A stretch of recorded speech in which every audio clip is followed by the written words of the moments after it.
Hi there, I'm Coach Craig Kenneth. And I'm Coach Victoria. Today we're going to be talking about anxiety and jealousy. Ooh, it's going to be a good one. You know, when I first started the channel, I did a video called The Real Reason Relationships Fail. And it really went into talking about how anxiety causes us to become selfish and self-absorbed. And I really do believe that anxiety is a massive component or cause of breakups. Because if you're unable to soothe yourself, it's going to lead to a lot of unhealthy, manipulative, selfish, toxic behaviors. And sometimes it's hard to see in yourself, right? But you have to get to a place where you're kind of enlightened with these things, because if you don't, you're going to cause the connection to fade. It's going to cause your partners not to want to be close to you. It causes fighting, it causes a lot of issues. And drama. So it's really important that you work on these issues, and this is what the Creative Healing course and the workbooks help you with, enlightening you so you don't make these mistakes and cause the connection to get weaker over time. Because I think that in the beginning, when we feel that lust and all those chemicals released, it just makes us feel so powerfully connected to somebody. But as those chemicals kind of come down in our body naturally, and then it becomes more about our behaviors and our skills to be a good partner, when you don't have the skill, It will show. It will show, and then the connection just slowly gets weaker and weaker, and people's needs aren't being met, and then people want to leave the relationship. So we got a really good email coaching today that's going to talk about anxiety and jealousy. And, you know, really, for me, if I think about it, jealousy is rooted in anxiety, right? Yeah, the fear that the other person will leave for somebody else, or the fear that somebody else is getting something better than you are, or getting more of your partner's attention. Yeah, so it's really about the anxiety of losing somebody that causes us to do jealous behaviors. Okay, so we're gonna get into this email. They said, "Hi Craig, my name is Ted and my ex is Jane. They're both in their early 20s. And he says, I broke up with her and I regret it." So we got a dumper here. A dumper that regrets their decision. Oh, wow. We talk about that. Do we ever talk about that on the channel? Just from time to time. Occasionally. So let's see. How did this start? Our relationship was born from infidelity. And I wasn't the first person she cheated with my best friend before I pursued her. And he said, unfortunately, and that lasted 11 months. So, this didn't start off good. She had a boyfriend at the time. She cheated on her boyfriend with his best friend for a while, it sounds like. And then cheated on this, I guess, same guy with him. This is wild from the start. Yeah. I'm just thinking, you know, her level of consideration for all parties involved. First of all, she's hurting her boyfriend. She's being with somebody who would betray their best friend like that. You know, what does that say about character, morals, you know, what you value? So there's at least, you know, two parties here who are hurt. Yeah. Yeah. And on top of that, if you think about it, when he is now starting a relationship with her, he knows what she's capable of. Okay? He knows she cheats on her boyfriends. And now he's going to try and have a committed relationship. What do you think that's going to do? It's going to make him extremely anxious. Yeah. And of course he's going to be jealous. Right? Because he knows she cheats. Yeah. Yeah, and it's something that has happened on multiple occasions. We don't know if this is an issue that she's actively getting help for, if this will continue. So you have to consider these things when you're dating somebody. People don't think about it. They're like, oh, I like this new person. Well, You can't, if you ignore red flags like this, they're going to come back to get you, and we're going to watch how it happens. So he goes on to say, Jane and I were together 24/7 since we got together. Sure, he didn't want to be away for that 1 hour, right? He's like, where could she go? Who is she with? Yeah. Even to where I practically lived with her until we had a fight about us being together all the time. I got mad, she got mad, and she kicked me out.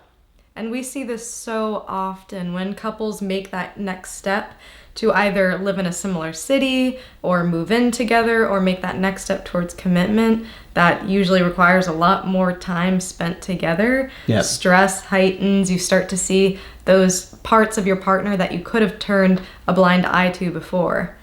So, Well, I mean, you spend 24/7 with somebody, you're going to get on each other's nerves, right? Yeah. And no matter who it is. And it's daily life. Yeah. You know, this is not a vacation. It seems like they live together Monday through Friday with work, with tasks. You know, it's a lot different. Yep. So let's go on here. I begged, and I said I was sorry, but I had no choice but to go home.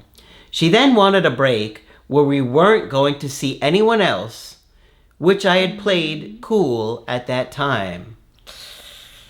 All right, so she's telling him we're not going to see anybody else, but it's probably worrying him. Yeah, and Right. I'm also thinking, what is the purpose of this break? Did they talk about the parameters? How long is this going to be? What is each party expected to do during this break that's going to make it beneficial? You know, a break just for the sake of it being a break isn't always helpful. When you come back together, those issues are still going to be there. So I'm curious as to what their thought process is on that. I think they were probably he was probably getting on her nerves, and so she needed time away from him. It's probably as far as she thought it through. Okay, because I don't think she's really thinking through relationship issues. Right. That's just my guess. But let's go on. During that time, we still texted each other because she didn't want to lose me entirely. Okay. We hear about that, right? People will want a break, but then they get too much space and they want to rein it in. We had mutual friends, and during that time, we would go to Jane's house to drink. I built up anxiety and jealousy and was losing trust in her when I saw she would rather talk to another friend, who was a guy, than me, as if they were close. Yeah, because he knows what she's capable of and is probably starting to get really anxious here. I almost broke up with her due to feeling very anxious that she would leave me. So he's like, I got to do it because she's just going to leave me anyway. Yeah, and it's interesting because it's really counterintuitive. What the person wants is more closeness. You know, they don't want to be separated from them. In fact, yeah, they would like to secure that relationship. Yeah, it's really not what he wants at all. Yeah. This is why we tell you breakups are confusing, right? My best friend and I planned a trip, and Jane and I got back together 3 days beforehand. Jane and her roommates also planned a trip the same time, and we had turned on our locations on Snapchat. Okay, I guess because they got back together. But because of that, I was able to see when she was online. Here comes the anxiety. It's building up. I would get anxious when she would text me back maybe an hour later. You could already see it. Right? It built up so much that on the last day, I accused her of lying when we were on the phone. She said she was watching TikTok videos when I could actually hear her typing on the phone. So there's that anxiety. Who's she texting? We're sitting here talking. She's not focused on me. She's focused on texting somebody else. And you know what? Who could blame him? Yeah. I mean, he knows she cheats, right? And he knows it's not going well with her. So maybe she's lining someone else up. It's a possibility. Right? But also typing on her phone, it's such a conclusion to jump to that it must be somebody else, a guy that's threatening the relationship, you know. Yeah, I mean, it is a big leap, but maybe not a huge leap with her, Yeah. right? And the way I might have approached it if I was him is to start off by saying what you notice instead of jumping to the conclusion. So one thing about me is that I really like true crime, and I love watching those investigations. And so you can actually learn a lot about relationships in general from watching those. Not saying that you're going to interrogate your partner all the time, but some of these tactics do allow for the other person to be a little bit more transparent. So one of those tactics being not jumping to conclusions, but just noting observations. Hey, I'm noticing this. What's going on? Yeah. Well, when you start the relationship off in an unhealthy way that they did, I think it's going to make you more likely to suspect they could be texting somebody else and talking to somebody else because you know what they're capable of. That's what I'm saying. You ignore those red flags up front and you choose to date somebody like this, a lot of things like this are going to happen. Okay, so we'll keep going. We transitioned to texting, and she said she was looking something up for a situation that happened at the time. I don't remember if I said I was sorry or not. Jane had picked us up from the airport and dropped us off home. When we got back, she turned off her location, and I lost control, and I drove to her house and saw that she wasn't there yet. Driving to the house. Woo! Guys, don't ever do it. Men in particular, you scare women. I just had a call in the last week from a guy. The day before our call, he saw his ex at the gas station, followed her back to her place. It scared her. It completely unraveled from there, and he actually wound up having to go to the hospital with the police. Oh my gosh. So bad things happen when you just go to somebody's place unexpectedly. Only in the movies does it work. In this situation, you got to remember, what are you really in control of? So she's not posting her location on Snapchat, so you can't see it. There's no way to control her or to find out that one piece of information that's going to calm all of this down. Sometimes you have to be okay with not knowing. Yes, that's really where you have to get when you're going through a breakup, is sitting with a lot of uncertainty. Yeah, that's a great point. And a lot of this also comes from feeling like you won't be capable of finding out the truth.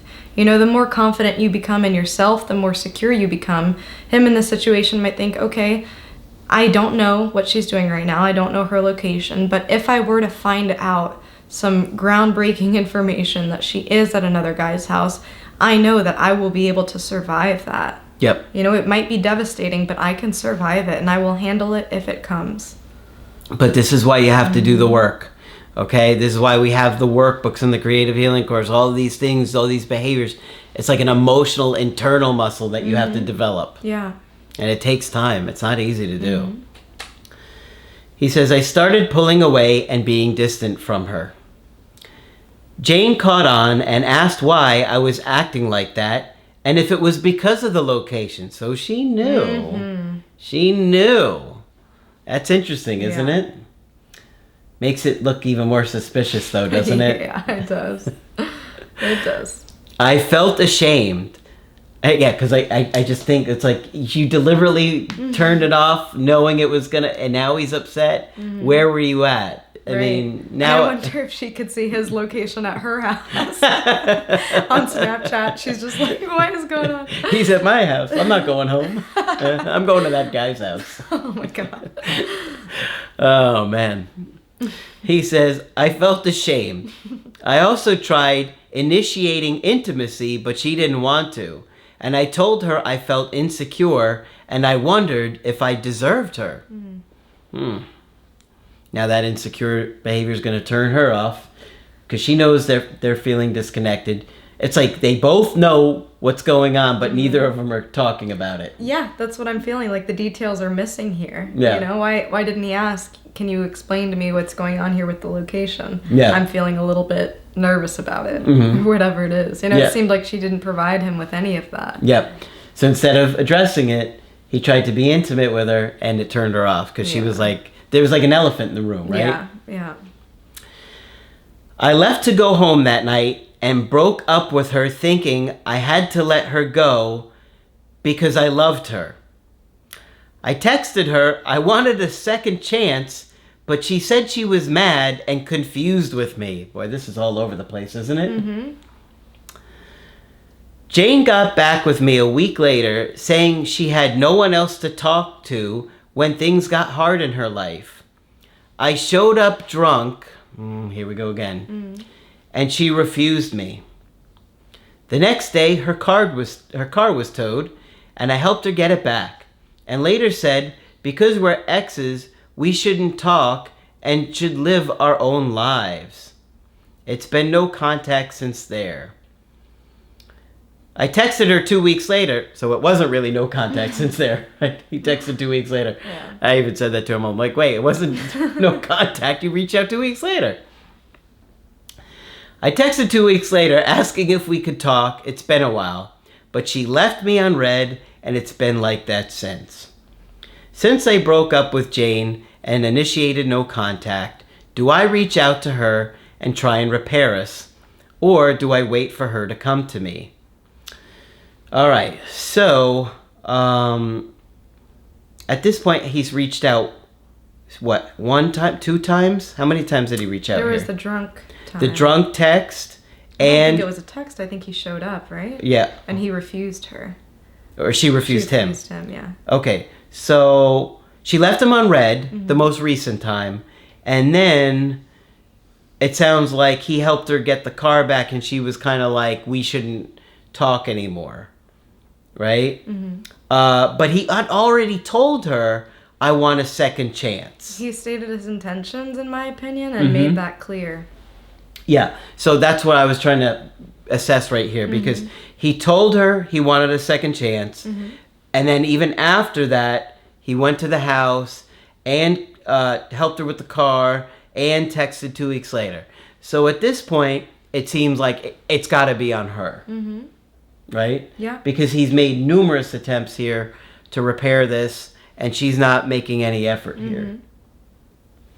I mean, as far as I can tell, her behavior was suspicious.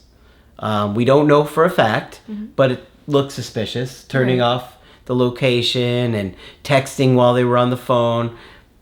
I suspect there's another guy in the picture.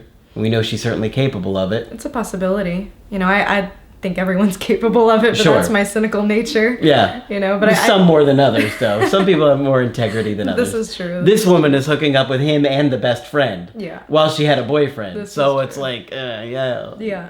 She's not showing any kind of integrity so far. And she didn't provide any explanation. You know, I'm thinking if I see my partner that's clearly concerned, that's clearly, you know, worried about the status of our relationship, I'm going to be reassuring. I'm going to be, okay, what exactly is bothering you? What did you think when you noticed this? Yeah. Kind of having more of that conversation. It seemed like it was completely ignored. And if I were her, I might also be confused as to, okay, it seems like you reacted to me turning off my location. Now you want to be intimate. Like, I would be like, what's going on? Yeah. I'm confused. But I think I would say, well, what made you turn off the location? Mm-hmm. Right? Like, what... It looks suspicious that she did that, you know? So, of course, you know, if they had an agreement to turn it on and then all of a sudden she turns it off out of nowhere, it looks suspicious. Like, if she doesn't want it on, she should have a conversation with him about it. Right. But, you know, she obviously knew it set him off. So, me personally, I mean, I think, you know, he had valid reasons to think she might be up to no good. Not that we know that she was. We don't know. But, you know, we started this relationship off with a lot of unhealthy things going on. And it triggered his anxiety throughout the relationship. And I think that continually hurt their connection. I agree. It seemed like there may or may not have been things happening on her end, but he definitely allowed it to get to him, even to his own detriment. Yeah. You know? Yeah. So, you know, but I think we both agree it's got to be her making an effort at this point. He's made numerous attempts to repair this, and she left him unread. I think this is a really good story talking just about how anxiety can affect our relationships, going back to our original point. Yep. There will be certain things that happen that will make anybody's anxiety rise. That's true. I think even a very secure person entering this relationship would notice, okay, this person has some things that are a little bit concerning about their history, and be a little bit more on guard. I think that that's a healthy thing. I think that's, somebody being on the lookout and not putting their heart on their sleeve, building trust slowly and naturally.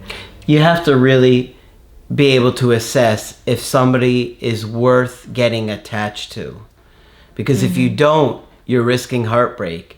You have to weed out people that are cool to hang out with and hook up with versus people that you're trying to build a long-term commitment and connection with. Because if you can't tell the difference, you're going to wind up in situations like this where your heart is broken and you're feeling devastated. Right. And if you're on the other side of this, being her, a person who has betrayed somebody in the past, you have to understand, you being transparent with somebody else, their anxieties are likely going to rise. Yep. You have to be conscious of that and have conversations about how trust can be built, what can make that other person feel a little bit more secure in the partnership until that's there. Yeah. She did something that she knew was going to trigger him, and then she was, surprised when it triggered him? Yeah. I mean, come on. Yeah.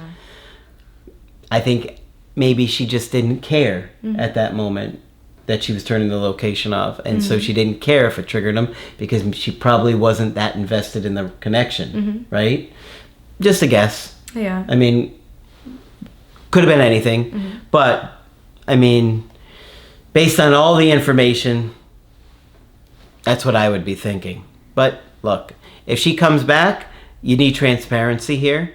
And I think you both will have to be more open and honest about things and take it slow, right? Yeah, and for all of you who are in relationships that started with infidelity, don't be super surprised when it happens to you. I also get a lot of calls where people are like, I can't believe this person would do this to me. When it's like, okay, let's tone it back a little bit. Let's review what has happened. Are you really that shocked? Yeah. Yeah, no, I get those calls too. And I'm like, they did it to somebody else and now, they're doing it to you.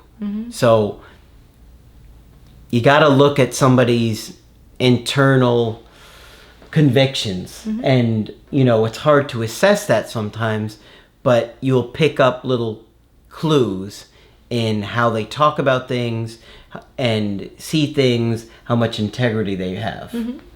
But it's important to look at that. Okay? Yeah. All right. So hopefully this one's been helpful to you. Of course, if you want to get our help personally, you could do that on my website, askcraig.net. I do email coaching and I do Skype. Coach Victoria is also available for Skype coaching. I'm here if you'd like to talk. Just click on her name to schedule with her. But that's it for this video. I'm Coach Craig Kenneth. And I'm Coach Victoria. And we will talk with you soon.